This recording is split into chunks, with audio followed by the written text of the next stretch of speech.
Hi all, this is Anjali and welcome to my channel. So आज हम करेंगे aggregate functions in SQL. So आपके पास function का मतलब क्या होता है? आप किसी भी coding language में काम कर रहे हो, a function means a well defined block of code जिसका एक नाम है और उस नाम के थ्रू आप उससे काम करा सकते हो. तो नाम बहुत काम की चीज़ है and that is how you call a function. Function पहले से बने हुए भी हो सकते हैं और अगर हम प्रोग्रामिंग लैंग्वेज में काम कर रहे हैं तो हम खुद से फंक्शन क्रिएट भी कर सकते हैं एज अ प्रोग्रामर, जिन्हें हम यूजर डिफाइंड फंक्शंस कहते हैं. पर अभी आप काम कर रहे हैं एसक्यूएल में, which is a non procedural language. तो यहाँ पर आप खुद से फंक्शंस क्रिएट नहीं करेंगे, बट येस आपके पास बहुत सारे बने बनाए फंक्शंस हैं जिनको आप यूज कर सकते हैं फॉर राइटिंग योर क्वेरीज, जो कि दो कैटेगरीज में डिवाइडेड हैं: aggregate functions and individual row functions. Aggregate functions को हम multi row functions, group functions कह के भी बुलाते हैं क्योंकि वो एक से ज़्यादा रोज पे काम करते हैं. So they work on more than one row and give you a single result, right.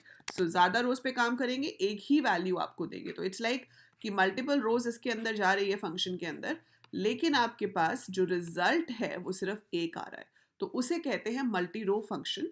So multi row function कह सकते हो, ग्रुप फंक्शन कह सकते हो, एग्रीगेट फंक्शन कह सकते हो. You can call them anything. दूसरे होते हैं इंडिविजुअल रो फंक्शन, कि भाई एक ही वैल्यू जाएगी अंदर और एक ही रिजल्ट आएगा. So that is your individual row function. So वो एट अ टाइम एक ही वैल्यू पे काम करते हैं और एक ही रिजल्ट देते हैं, जो हम लेटर ऑन कवर करेंगे. तीन डिफरेंट कैटेगरीज में we will be covering string functions, we will be covering numeric functions and we will be covering date functions. तो ये हम अभी cover करेंगे after doing the group functions. पर आज की क्लास है group functions के लिए, जिसमें सिर्फ आपके पास 5 ही फंक्शंस हैं जो अपने नाम से ही बता रहे हैं कि वो क्या करते हैं, है ना. अब सम बताते हैं कि भाई मैं तो टोटल करूंगा. So it is used on numeric values, numbers पे यूज होगा और क्या करेगा, टोटल करेगा. So it can find the sum. Then you have AVG. AVG मतलब एवरेज, बट रिमेंबर आपको एवरेज पूरा नहीं लिखना है, इस नाम का कोई फंक्शन नहीं है एसक्यूएल में.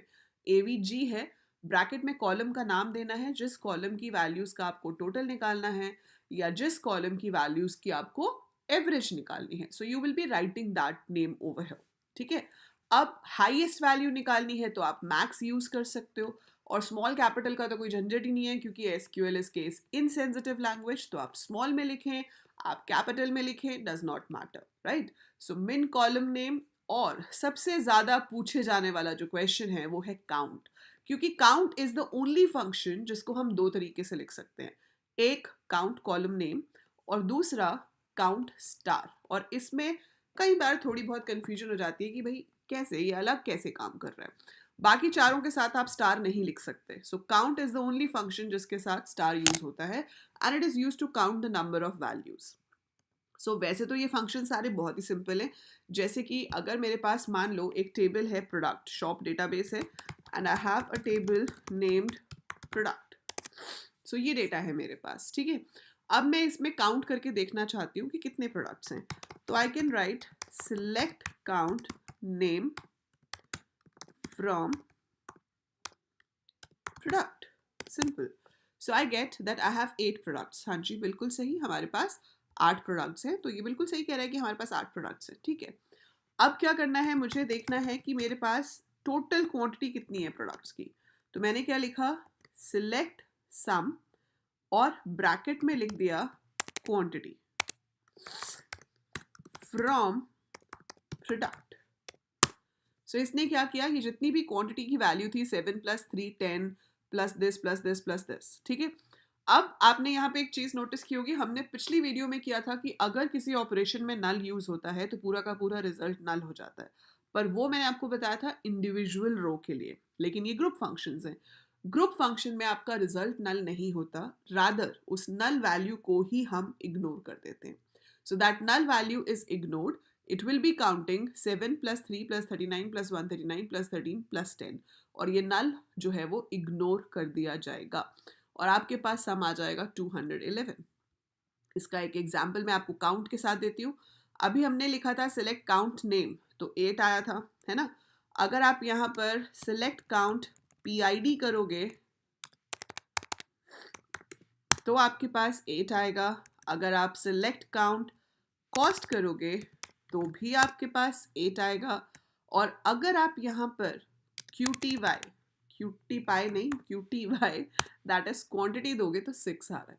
क्यों 6 आ रहा है? क्योंकि दो जगह पर नल है। सो यहाँ पर दो रोज में नल है और वो काउंट सिर्फ उन्हीं वैल्यूज को करेगा जो कि नल नहीं है। सो जो नल नहीं है दैट इज काउंटेड, और जहां पर नल है वो काउंट नहीं होंगे। And then we have category. इसमें बताओ काउंट क्या आएगा? Write down in the comments, hurry up.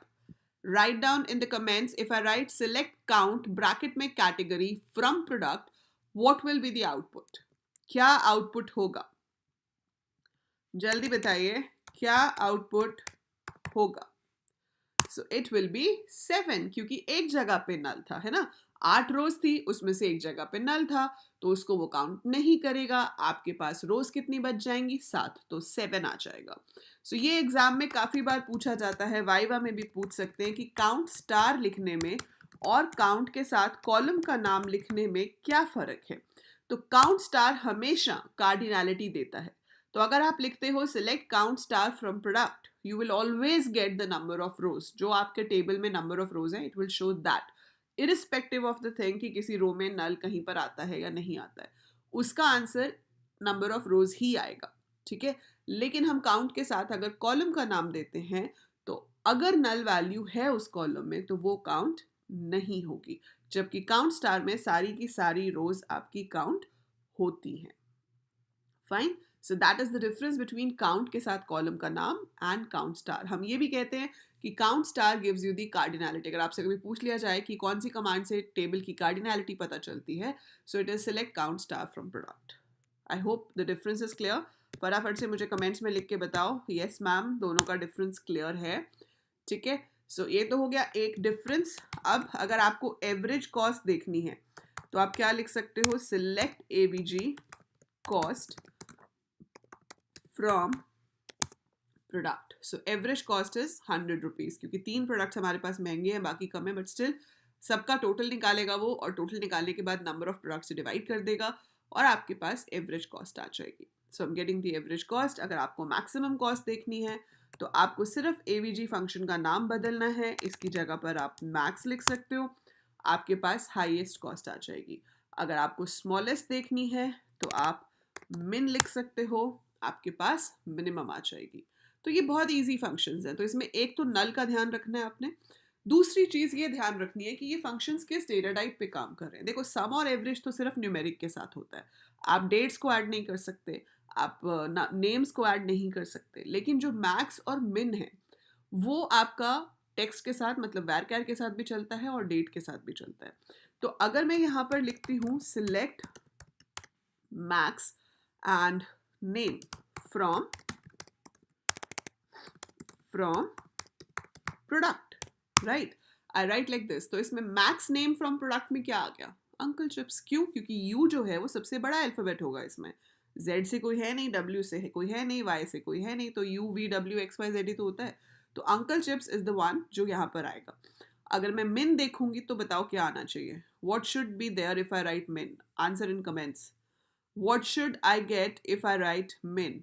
फटाफट से लिखिए, write down in the comments, क्या आएगा अगर मैं मिन लिखूं तो? So it will be ball, है ना। So select min name from product, so it is going to show ball, क्योंकि बी, ए से कोई है नहीं प्रोडक्ट, बॉल है बी से, बुक है, और दोनों में से छोटा कौन सा है? ए और ओ में से ए छोटा है, इसलिए बॉल आएगा। ऐसे ही अगर मेरे पास डेट होती तो जितनी रीसेंट डेट होती है, मतलब जैसे अगर कल की डेट में लूँ तो वो आज की डेट से छोटी होगी। तो जितनी आपके पास रीसेंट डेट होगी वो बड़ी होती है, जितनी पुरानी डेट होगी वो छोटी होगी। तो जब मिन करेंगे तो आपको जितनी पुरानी डेट है वो बतानी है, और अगर मैक्स करेंगे तो जितनी लेटेस्ट डेट है वो बतानी है। So that is how min max works on date. तो ये आपके पास 5 एग्रीगेट फंक्शंस हैं जिनको आप डिफरेंट डिफरेंट तरीके से यूज कर सकते हो। You have to take care of the data type while working with it, and you have to take care of the null values. बाकी तो सिंपल कैलकुलेशंस हैं, आपको आउटपुट निकालने के लिए आ सकता है। और हाँ, इसमें हमारे पास ऐसे आ सकता है कि भाई आप बताइए टोटल कॉस्ट सिर्फ ईटेबल प्रोडक्ट्स की कितनी है, क्योंकि हम इसको कंडीशन लगा के भी देख सकते हैं। तो जैसे मेरे पास है select star from product, star from product, ठीक है। मुझे सिर्फ स्टेशनरी आइटम्स काउंट करने हैं, तो मैं क्या लिख सकती हूँ, select count star from product where category is equal to stationery.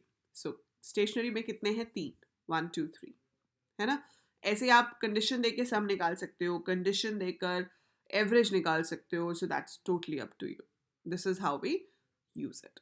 तो इस तरीके से आपका काम होता है। सो कंडीशन देके भी कर सकते हैं। अब आप ये सोच रहे होगे कि मैम कोई ऐसी कमांड नहीं है जिससे एक ही बार में लिखूं और मेरे पास आ जाए कि स्टेशनरी के कितने प्रोडक्ट्स हैं, ईटेबल के कितने हैं, टॉय के कितने हैं, कैटेगरी वाइज काउंट दिखा दे या कैटेगरी वाइज एवरेज कॉस्ट दिखा दे। तो जी हाँ, ज़रूर है उसके लिए कमांड, और वो कमांड है ग्रुप बाय, जो कि हम करेंगे अगले लेसन में।